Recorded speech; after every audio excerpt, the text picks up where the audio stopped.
Me revoilà pour la vidéo numéro 2 sur la mort. Bon, là, on va parler plus de la vie, du coup.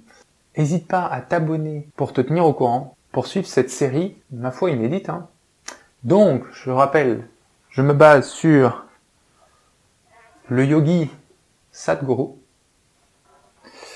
qui a écrit ce bouquin et qui est best-seller là-bas, en anglais. C'est passionnant et ça prend vraiment à contre-pied la plupart des choses qu'on a l'habitude d'entendre. Donc la dernière fois, on a vu qu'on n'est pas immortel et qu'il faut qu'on intègre ça. On va mourir. Cool. C'est comme ça. C'est un fait. C'est naturel. Il faut qu'on l'admette. Et il faut qu'on vive en fonction. Bien. Maintenant, pour comprendre ce que c'est que la mort, précisément, il faut qu'on comprenne ce que c'est que la vie, le phénomène de vie. Et ça, tu demandes à n'importe quel scientifique à l'heure actuelle, ils sont bien emmerdés pour te répondre.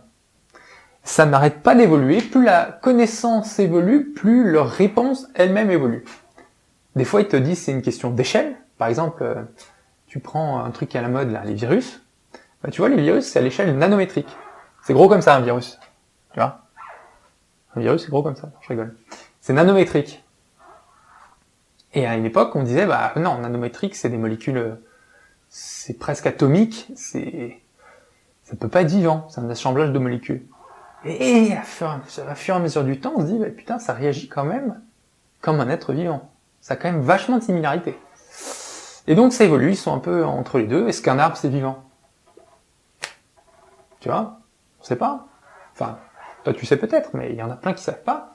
Avant, on se demandait, est-ce que les Noirs ont une âme ? Est-ce que les Indiens ont une âme ? Est-ce que les femmes ont une âme ? Donc quelque part, on essaie de doser la vie, là. Est-ce que les animaux ont une âme ? Là, c'est encore d'actualité. Est-ce que les arbres sont en vie ? Ressentent ? Est-ce que c'est ressentir ? Est-ce que ressentir traduit d'être en vie ? Est-ce que les pierres sont vivantes ? Là, il n'y a plus grand monde pour dire oui. Et voilà, donc, la frontière de ce qui est vivant et de ce qui ne l'est pas est très très très personnelle en fait. Mais, le yoga, il a son avis. Il a son avis sur tout, de toute façon, ce yoga. Voilà, donc on ne sait pas où c'est la vie. Est-ce qu'une étoile c'est en vie ? On ne sait pas. Pourtant, ça a une durée de vie. Ça naît, ça enfante, ça explose, ça distille, ça dispense la vie. Ça fait des petits, ça vieillit, ça naît, ça meurt, une étoile. Eh la spiritualité, globalement, ça c'est pas propre au yoga, c'est propre à toutes les courants spirituels. Globalement, tout est vivant. Au moins là, t'es tranquille. Tout est vivant, mais à différents niveaux, de différentes manières. Donc nous, ce qui nous intéresse, c'est le corps, celui-là, le corps humain. Bon. Eh bien, être vivant, chaque chose vivante, est composée de 3 choses. Tu vois, c'est assez pertinent. De la mémoire, de l'énergie et du temps. Tic-tac, tic-tac, tic-tac. Si t'as pas de temps, tu peux pas exister dans l'espace-temps. Il te faut du temps d'existence. Il te faut de l'énergie. Il faut qu'il y ait des atomes, des électrons qui bougent en toi, un minimum. L'énergie, c'est tout ce qui t'aide à bouger dans l'univers, qui aide à avoir un impact sur l'univers. Donc ça peut être transformer, passer d'un état à un autre, se mouvoir. Un caillou peut pas bouger, une plante bouge à peine, puis un poisson bouge, mais il est pas chaud, tu vois, il a un peu moins d'énergie. Ensuite, le mammifère qui est chaud, puis l'humain qui bouge, qui est chaud et qui en plus a des émotions et des pensées complexes qui dépensent de l'énergie, qui demandent de l'énergie. Plus tu as d'énergie, plus tu peux produire, tu peux impacter la matière. Tu vois, une pierre, ça n'a pas beaucoup d'énergie, ça a beaucoup de temps, ça a un peu une mémoire, ça a un peu de la mémoire. Les arbres, ça a moins de temps, ça a plus d'énergie, et ça a aussi de la mémoire. Tu vois, ça engrange des informations. Tu vois, les cercles, tu découpes l'arbre, tu peux voir s'il y a eu sécheresse, s'il y a eu grosse mousson, tu peux voir plein de choses, il y a eu des maladies, il y a eu de la poussière, tu sais ça, il y a du soleil. C'est ancré, il y a une forme de mémoire, et ça c'est une seule forme de mémoire qu'il y aurait dans l'arbre, il y en a sous plein de formes. Et donc, parlons de ça, l'être humain. ce qui nous intéresse un peu plus que les arbres. Et bien donc l'humain, c'est quand même la forme la plus complexe sur Terre de vie. Complexe, ça veut pas dire la plus importante. Ça veut dire la plus sophistiquée. Parce qu'on a un système de mémoire mémoriel très sophistiqué. Et Sadhguru, il dit, il y en a 8. 8, ça fait comme ça. Tu vois. Et j'en ai retenu 7, moi. J'ai pas compris la 8e. Si tu comprends la 8e, mets-le-moi. Parce que j'ai parié, j'ai compté 1, 2, 3, 7. Et dit 8, lui, bon. Mais c'est pas très grave, parce que les plus importantes y sont. T'as la mémoire élémentaire. Quand on dit élémentaire, c'est terre, eau, air, feu, akash, éther. Là, c'est une notion tout à fait énergétique, yogique. Il y a cette empreinte des éléments qui ont fusionné en toi, en certaines proportions, à certains endroits. Enfin, ça crée une structure élémentaire. Qu'ici, tes éléments, tes énergies élémentaires s'en vont, t'es plus là, hein, t'es chaos technique, hein, t'existes plus. T'as une mémoire atomique, tu as une mémoire karmique. Donc c'est toutes les mémoires de toutes tes vies et de toutes tes actions. Dans cette vie d'ailleurs et celle d'avant. Parce que toute action provoque une réaction et toutes ces actions en fait ça, te définissent.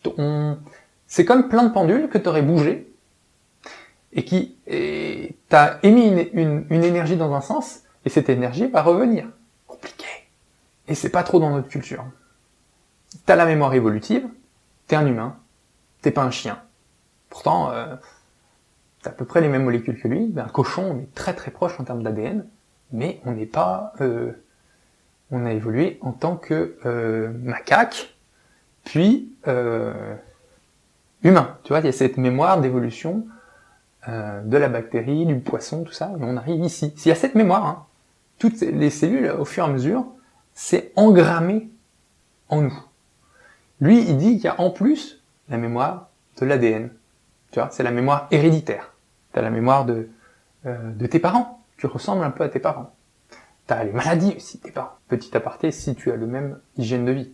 Parce que tu n'es pas obligé d'activer des gènes pathogènes. Tu n'es pas obligé. Tu peux, si tu copies tout ce qu'ils ont fait et qu'ils les ont activés, il y a de grandes chances que tu les actives. Mais d'avoir un gène pathogène, ça veut pas dire être obligé de l'activer. C'est pas forcément facile non plus de pas l'activer, mais c'est une possibilité qui s'envisage. Fermons la parenthèse. Enfin, tu as la mémoire inconsciente. Tout ce que tu vois dans ta vie, tout, là, 300 à 180 degrés là, tu l'as vu, ça a été noté quelque part, en haute définition, en 4K là, dans ton cerveau, mais c'est tellement gigantesque comme une somme d'informations que tu n'y as pas accès, et puis ça te sert à rien. Donc c'est la mémoire inconsciente, qui travaille d'une certaine manière sur toi. Et enfin, tu as la mémoire consciente, celle dont on se sert, toi et moi, tous les jours. Toutes ces mémoires cohabitent, ne servent pas les mêmes choses, mais te permettent d'être là et d'être toi. Et regarde à quel point c'est important cette mémoire pour définir la vie. Définir une personne, définir qui tu es. Imagine, tu fais du ski, parce que t'es un dingue, et t'as bravé l'interdit, tu rases une bosse, tu te prends un arbre comme ça. À ce moment-là, tu vas pas te dire l'arbre est vivant ou l'arbre est pas vivant, tu vas faire aïe.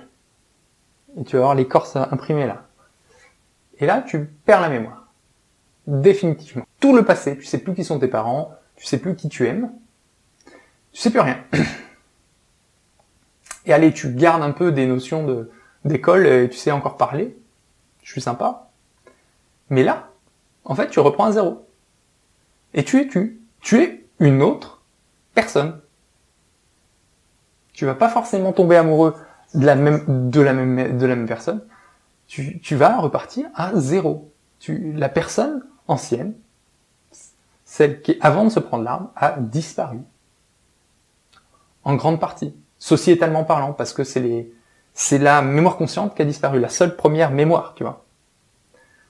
Si en plus on t'efface les autres, je te dis même pas le bordel. Tu vois, quand on parle de changer l'ADN, à ce niveau-là, ça pose quand même un sacré problème. Ça change la personne. Là, l'exemple que je te donne, c'est changer la mémoire la plus superficielle. Donc finalement, ce qu'il faut se rappeler, et ça va être important de garder ça en mémoire justement pour les autres vidéos, parce que ça va résonner là-dessus, nous sommes de la mémoire, de l'énergie et du temps. Toute vie l'est. combinés en différentes intensités. Si t'en manques un des deux, t'es un peu mal foutu, t'es un peu entre les deux. Donc comme d'hab, si t'as quelque chose à me demander, tu le mets en commentaire. J'y réponds normalement. Bon, je te laisse méditer tout ça. N'hésite pas à mettre un petit pouce en l'air. Puis on se revoit très bientôt. Ciao.